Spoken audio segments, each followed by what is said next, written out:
Hey there, everybody. Welcome to our preview for This Is Us Season 6, Episode 12. This episode is titled Toby, and it is going to be, big surprise, everyone, it's going to be emotional. I don't know if you know that about this show. Yeah, I know we've been getting a lot of Kate and Toby and the downfall of their marriage, but there's still more to come after this last episode. We really sort of saw the last straw, and we're going to talk about the promo and what's coming up, and where things are going to be going a little bit.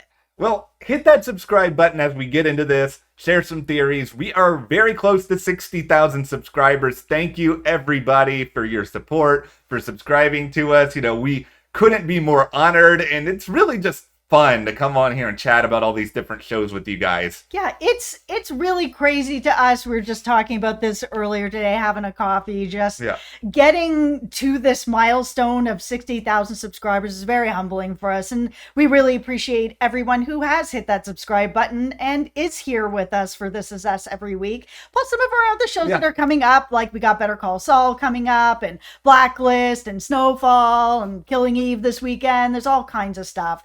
But also follow us over on Instagram at Matt and Jess TV. We've been having some updates over there on our dog Coco Chanel for everyone who's been asking about her after she had her tumor removed. We got some good news yesterday. Yes. Her tumor is not cancerous. She is cancer-free. She just got her stitches out. We just got back from that. So all is good. Celebration. We need all this good news to balance out all the sad Kate and Toby news on this show. But oh boy, here's the foundation for this episode. So from what we can sort of gather from the promo and the synopsis, like this episode is going to cover years. Like we're actually going to start to jump forward in time a little bit and sort of see where Kate and Toby are right now versus where they're going to be and how their relationship is going to evolve a little bit. I'm guessing leading eventually to Kate's second wedding. Yeah, we saw in the promo Toby say that he's actually going to take the job in LA and he's going to stay and he's going to try to put his family first, which, if you guys have been watching a little while, that's what I have thought that he should do this whole time. Like the home is the home. That's where his wife is. That's where his kids are. That's where her job is. Yes, they could all pick up and move, but she has made it clear that she does not want to do that. He has made it clear he does not want to do that. One of them does have to bend, and Toby has decided that he's going to bend. And I think this is a reminder that while Toby did a number of not good things at all in that San Francisco episode where I think the writers went a little bit out of control with a lot of it, I think him eventually deciding to make this decision does show that Toby, I think he does want to try to make things work. And I think Kate does want to try to make things work on some level. But the problem is, over time, they've clearly become very different people. They're not communicating in the way that they once did. Like, Toby may be making this effort, but it may just be too little, too late at this point. And we know that it's not going to work out. So what else is going to cause this to fall apart? Yeah, we've seen the literal sense of their house falling down on their head in the last episode, which is actually also kind of weird that never ended up getting fixed. Toby's making all kinds of money. He's living in a swanky apartment up there. Is he legit not sending money back to fix their home? Like, what is going on here? You got all this money, fix the house. Anyways. Yeah, it's odd. It is, of course, very nice to see him make the decision to do that because, that San Francisco episode, they did that character quite dirtied, too dirty, because it feels more like, I guess I just wanted to see it more sort of equal, that they're both kind of in this spot. And they are to some degree, but they went a little overboard on Toby. So this is a nice way to kind of pull some of that back, that he's like, you know what, this is what's going to happen. So what's the catalyst then gonna be if he's actually going to give up that job and come here?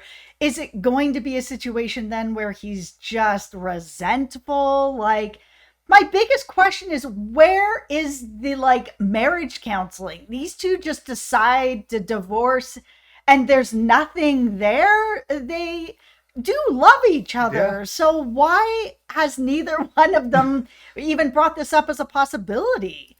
It's a really good question, especially because Toby has history of mental health issues. So Toby, I think, would be more aware than anyone that is an option, that's something they could seek out. And there's no evidence of that. I mean, maybe it'll come up in the upcoming episode, but even if it does, it's kind of like why was this not there before? It still feels very unusual. And I think the really big challenge that they've sort of put themselves in is, I thought this past episode was going to sort of end with the two of them deciding to get a divorce, and that didn't happen. And I'm sure they're probably going to say it's some sort of gradual sort of thing or whatever, but how are you really going to tell the full story of all this in a single episode? Yeah, especially since it seems like they're going to be telling a lot of the Philip story and how everything is going to come together with him and Kate in this single episode. And it's kind of like, okay, you guys have put us on this journey of Toby for years. We got to be there from the beginning, and their really beautiful love story and their connection and how lovely they've been together all this time. And we've been here for the downfall. How are we all supposed to just let that go and move into the era of Philip? I mean, it's possible that it's just supposed to be more of we want Kate to be happy. We want the big three to be happy. And it's not really about us loving Philip, but it's more about us wanting the best for Kate. And if she's happy, it doesn't matter who's in that spot. It's kind of like how I feel about Kevin. Like, I would love to see him with Madison, but if he ends up with any of the four choices that are on the table, and I'm including Zoe in that because she was a love of his life, I'm going to be happy for him. I just want Kevin to be happy. And if he ends up with any of them, they will make him happy.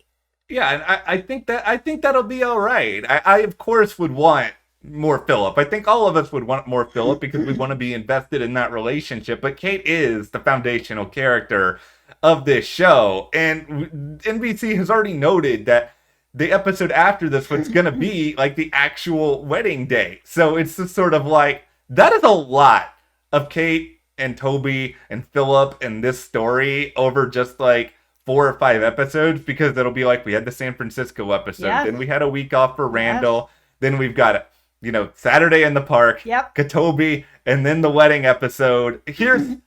I love Kate. I'm not criticizing Kate at all, but I do kind of question the decision to basically devote this big a chunk of the show to one individual person rather than sort of spreading it out a little bit, because I'm going to be like jonesing for Kevin really, really bad by the end of all of this. I think part of the issue that the show has just run into is that things with Kevin are pretty well wrapped up. Like, if he ended up actually with no one, which is not what I want, but the way he is right now, he's in a really good spot. Like, he has overcome a lot of his own insecurities and beating up on himself, and he's just moving in a great direction. Is there a lot more story to tell? Not really. He's really on a good path. I feel good about my Kevin. The same with Randall, he's got a great marriage. He's moving in a really good direction with, this possible senator seat. He's in a great spot. There's no bumps in the road. He's dealt with a lot of his stuff. The issue is just that a lot of the Kate stuff hasn't been handled yet, and now we're in the final season, so we're getting a lot of that. She's the character that has needed the most development, and it happens to be happening now. Here's my theory as to how this is going to handle it, and I do think in general we're getting more of Kate than any other big three character for the reasons you just said. We kind of need it, but I'm gonna say that after we get to the Kate and Philip wedding, that I don't want to say it's going to be like a big three trilogy again, but I think we're going to get an episode or two after that maybe show us a little bit more of where Kevin and Randall are at the wedding, kind of those little teases we got at the end of the last season, but then maybe we'll get some flashback stories as to how they sort of further got there, where it seems as though Kevin is with somebody at the wedding based on what we saw. Yeah, I mean, we saw that he was in the room at the wedding that had a bunch of women's stuff in there, including this floral robe that everybody's been talking about way back then. And then in this last episode, Madison was wearing that same robe outside. So I mean, it still seems likely that they have found a way to get together. 5 years is a long time, so anything can happen. Yeah, and I want to see that story if it happens, and then maybe we can get that story after the wedding. It's just going to be kind of weird where it's like, okay, if they reveal that Kevin and Madison are back together at Kate's wedding, then like the episode after the fact, we already know what the end result of it is, so you're just going to be kind of showing us stuff to get to something we already know. I'm okay with that. I mean, we knew Rebecca and Miguel ended up together and married. We didn't know how that all came about for a very long time. And while it took a long time to get there, it was really worth it. That story was a 10 out of 10. It was so good. Here's the last thing I'll say in this review, because it's related to, there was a big panel at Paley Fest recently where a lot of the cast and crew were there, and there's no real specifics to this, but apparently, according to Dan Fogelman, the second to last episode, Mandy Moore read it and her immediate reaction was to throw up. So that makes me very, very nervous for where things are going. Well, oh boy. Yeah, because, I mean, there is the big theories out there about Miguel and about Kate. We have not seen them in the future. And, I mean, I'm pretty worried that Miguel is gone. I know there's a lot of people out there that think Kate is dead. I actually don't think she is, especially after the episode where she's been named her Rebecca's power of attorney if Miguel goes. What I actually think is happening is because Rebecca's on her deathbed, I think Kate is actually out doing something as her power of attorney and is probably like getting her end of life stuff together, bringing in a priest, whatever it is for Rebecca. Kate is in charge of that, so that means that she's probably dealing with that. I have one more thing now. I know I said the last thing was the last thing, but Yeah, what you were saying... Next, the last thing. This is actually the last thing. I was inspired by what you were saying, that I also am curious, you know, in addition to what's happening with Kate and the flash forwards, you know, we didn't see Toby with anybody in that timeline, so I hope we get something... You know, it's cool if Toby ends up alone and he's happy and, you know, he feels like he doesn't need anybody. But if that's the case, I hope we actually get to see that realization, because I want Toby's journey to feel complete in addition to Kate's. Yeah, Toby doesn't need somebody to be complete. Nobody needs anybody to be complete. Not in the show, not in life. And if Toby is on his own, and let's say he does decide to go back to that job and he's really, I mean, he was out there living in San Francisco completely fulfilled. Like, yeah, he still had his wife and his kids and whatever away, but he was living a life that he was quite happy with out there, and she wasn't there. So is that a life that he could have that would make him really happy? I think it could be. I know we see him very down when he gets to Kevin's compound, but Rebecca's dying, so nobody's feeling all that great. No, there can be all sorts of reasons for that. But hopefully this episode really gives us substantial answers. We will be here reviewing it, talking through it. So hit that subscribe button, help to get us to 60,000. We also don't want you to miss that review. Yep. Thank you guys so much. We'll see you here next time.